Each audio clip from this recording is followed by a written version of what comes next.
Hello students, hope आप सभी लोग अच्छे से होंगे। आज हम ज्योग्राफी का एक और इम्पॉर्टेंट टॉपिक लेकर के आए हैं जिसे हम डार्क एज इन ज्योग्राफी के नाम से जानते हैं। The term dark age is often used to describe the early middle edges.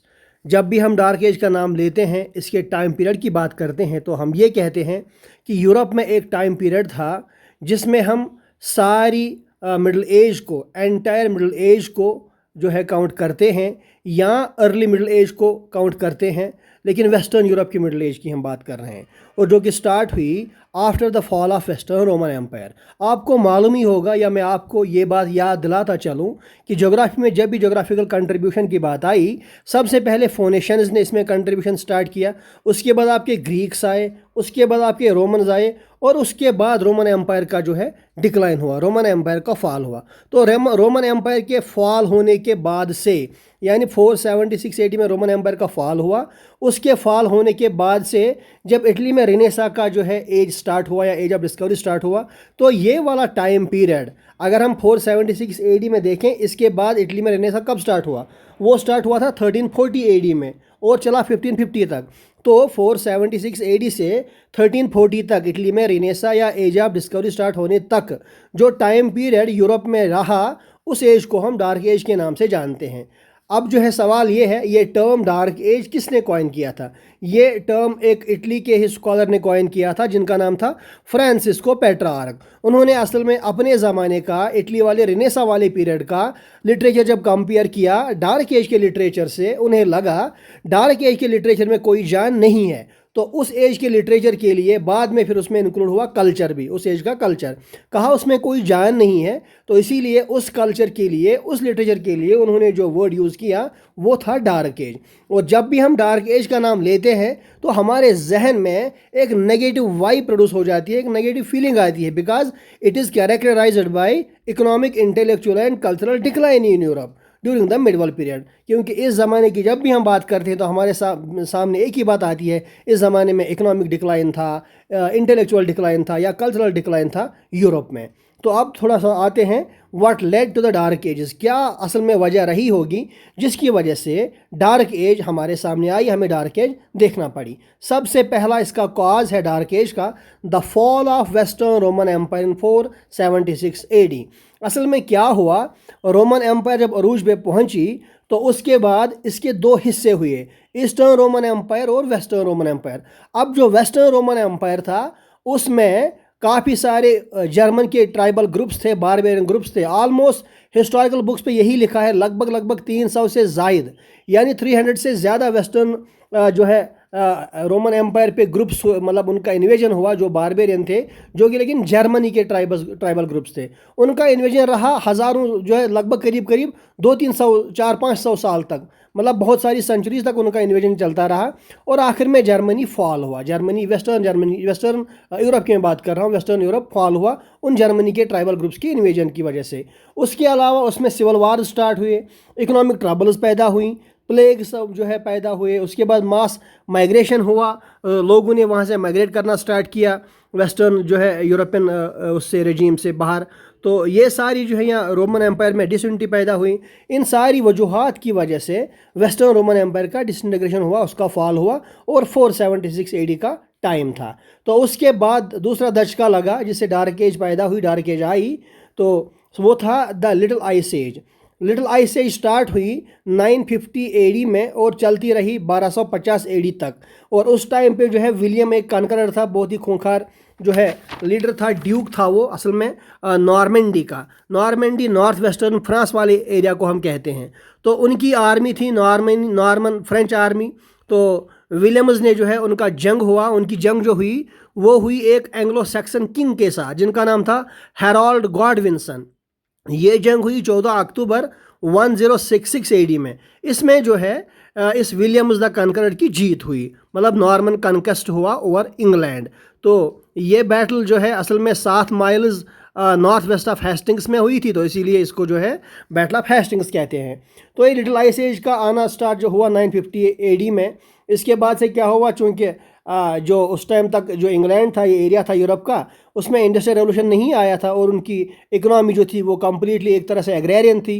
और जब कोल्ड एज आया, आइस एज आया, तो क्रॉप्स का बनना मुश्किल हुआ, और जब क्रॉप्स ही नहीं बने लोगों को भूखमरी स्टार्ट हो गई, और उसके बाद से फेमाइन का स्टार्ट हुआ। तो फेमाइन की वजह से एक और धचका लगा उन्हें, और उसके बाद से जो है क्रूसेड स्टार्ट हुए। जब क्रूसेड स्टार्ट हुए आपके 1095 एडी में, चलते रहे 1291 एडी तक, उससे जो है मुसलमान और क्रिश्चियंस के बीच में होली लैंड को एक्वायर करने की बात आई। तो होली लैंड्स जो है वो मुसलमानों ने एक्वायर कर लिए। मुसलमान क्रूसेड्स की जंगों में जो है विक्टोरियस प्रूव हुए।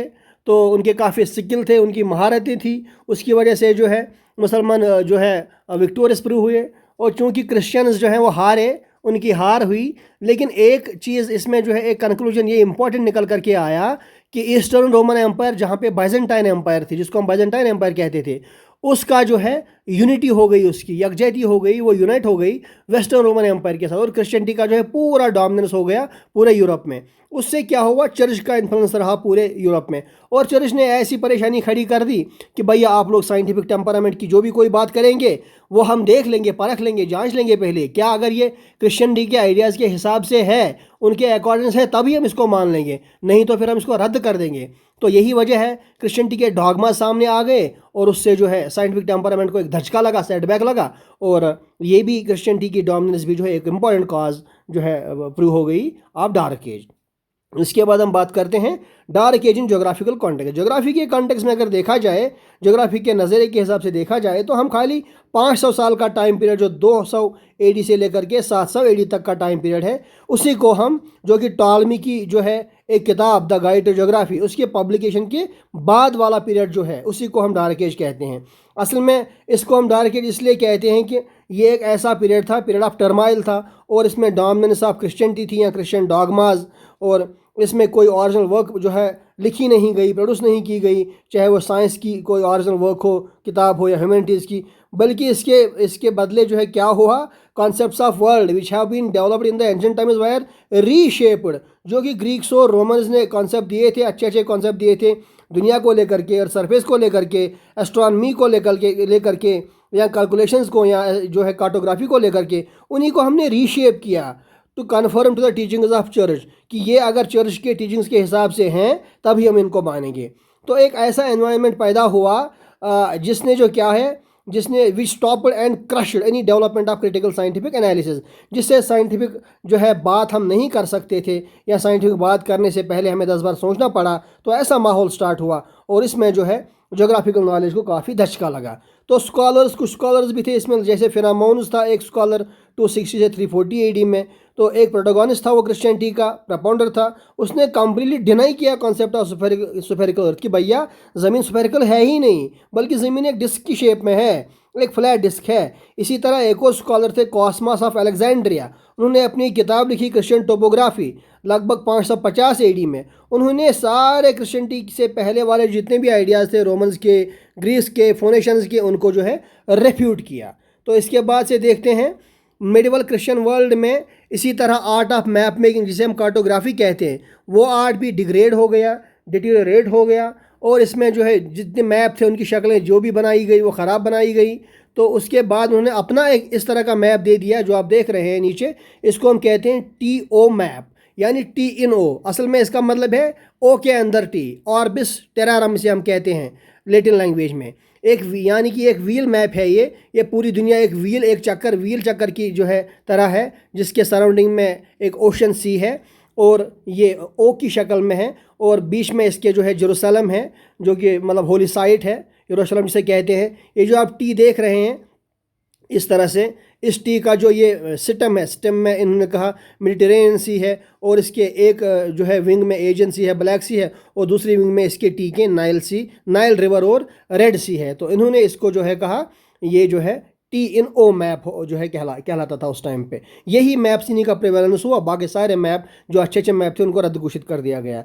लिहाजा इस पीरियड में क्या है, कुछ खास चीज़ें निकल करके आई, मतलब कंक्लूजन अगर हम देखें दिस पीरियड, इसमें क्या हुआ, कंट्रीज़ वर नॉट डिस्कवर्ड। सबसे पहली बात, रोमन्स और ग्रीक्स में जो है काफ़ी ये बात थी कि भैया कंट्रीज डिस्कवर करनी है, नई नई लैंड्स देखनी है और उनके बारे में जानना है। लेकिन इस वाले डार्क एज में कोई नई कंट्री डिस्कवर नहीं हुई, और the empire became smaller instead of extension. Empire जो है वो छोटी बन गई, उसकी बाउंड्री सुकड़ गई। ट्रेड रिलेशंस भी जो हैं वो रेस्ट्रिक्टेड हो गई। उसके अलावा there was no longer any question of research in industry, और कोई इंडस्ट्री वाला रिसर्च उसकी बात नहीं करी गई या की गई, और स्पिरिट ऑफ डिस्कवरी वो बिल्कुल ही ख़त्म हो गया। लेकिन कुछ स्कॉलर्स थे जिन्होंने कुछ कंट्रीब्यूशंस जो है मतलब दी, उस टाइम पे कंट्रीब्यूट किया, अपना जो है फ़र्ज़ अदा किया। उनमें से एक स्कॉलर का नाम है एल्बर्ट मैग्नस। वो ऐसे स्कॉलर थे जिन्होंने जो है एरिस्टोटल की किताब जो अरबी में लिखी गई थी उसको ट्रांसलेट किया लैटिन में। इसी तरह पोलो ब्रदर्स थे, उनका एक बेटा था मार्को पोलो, तो उन्होंने बहुत सारी विजिट्स किए। 1260 से लेकर 1269 एडी तक चाइना गए वो। तो फिर उसके बाद आने के बाद काफ़ी नई नई कहानियाँ सुनाई, वहाँ के लोग कैसे हैं उनके बारे में डिस्क्रिप्शन दिया, जोग्राफिकल डिस्क्रिप्शन। उसके अलावा जो है उन्होंने जो किताबें लिखी वो काफ़ी देर तक जोग्राफ़ी के दुनिया में जो है बहुत ही इंपॉर्टेंट इंफॉर्मेटरी सोर्सेज रहीं और इंटरेस्टिंग स्टोरीज़ वाली सोर्सेज जो हैं रहीं। तो उसके बाद later part of medieval period जब स्टार्ट हुआ, उसमें जो है कुछ स्कॉलर्स ने अपोजिशन स्टार्ट किया। विलियम्स ऑफ कॉर्चिस था, एली था, उन्होंने जो है they actually thought of need to confront authority with reason, कि भाई हुकूमत को जो है कोई रीज़न वाली लॉजिक वाली बात भी करनी है, ऐसे थोड़ी ना काम चलेगा। तो लिहाजा आखिर में लेट 14th सेंचुरी में क्या हुआ, रिनेसा का स्टार्ट हुआ, रिनेसेंस का जो है अरूज हुआ 1340 एडी में। तो उससे फिर जो है डार्क एज ख़त्म हुआ। तो थोड़ा सा अगर क्रोनोलॉजी ऑफ इवेंट्स को देख लें तो ये हम थोड़ा सा इससे बिल्कुल ये बात सब याद रहेगी। क्रोनोलॉजी ऑफ इवेंट्स के हिसाब से ज़रा इस चीज़ को देखते हैं डार्क एज को। सबसे पहले फॉल ऑफ रोमन एम्पायर हुआ 476 एडी में। उसके बाद अरबों ने कॉन्क्वेस्ट स्टार्ट करना, मतलब जो स्टार्ट किया 632 एडी में, जब प्रॉफिट मोहम्मद सल्लल्लाहु अलैहि वसल्लम का जो है उनकी डेथ हुई। उसके बाद से उनके फॉलोअर्स ने जो है काफ़ी कॉन्क्वेस्ट स्टार्ट किया, बाकी लैंड्स तक इस्लाम का परचम लेकर वो पहुँचे। तो उनकी काफ़ी जंगें हुई, और उसके बाद जो है लिटिल आइस एज स्टार्ट हुई 950 एडी में, ये चली 1250 एडी तक। उसके बाद बैटल ऑफ हेस्टिंग हुआ, तो वो हुआ 1066 एडी में, अक्टूबर का जो है महीना था। फिर बाज़ेंटाइन अरब कॉन्फ्लिक्ट हुए, वो 7 सेंचुरी से लेकर के 11 सेंचुरी तक चलते रहे। उसके बाद यही क्रिश्चियंस और मुस्लिम्स के बीच में क्रूसेड्स चलते रहे 1095 एडी से 1291 एडी तक। और उसके बाद जो है ये सारा ख़त्म होने के बाद फिर लास्ट में रेनेसेंस का स्टार्ट हुआ 1340 से लेकर के 1550 तक, जिसके बाद जो है डार्क एज पूरी तरह से ख़त्म हो गया और रिबर्थ का एक स्टार्ट हुआ पीरियड, जिसे हम रेनेसेंस के नाम से जानते हैं। Thank you very much.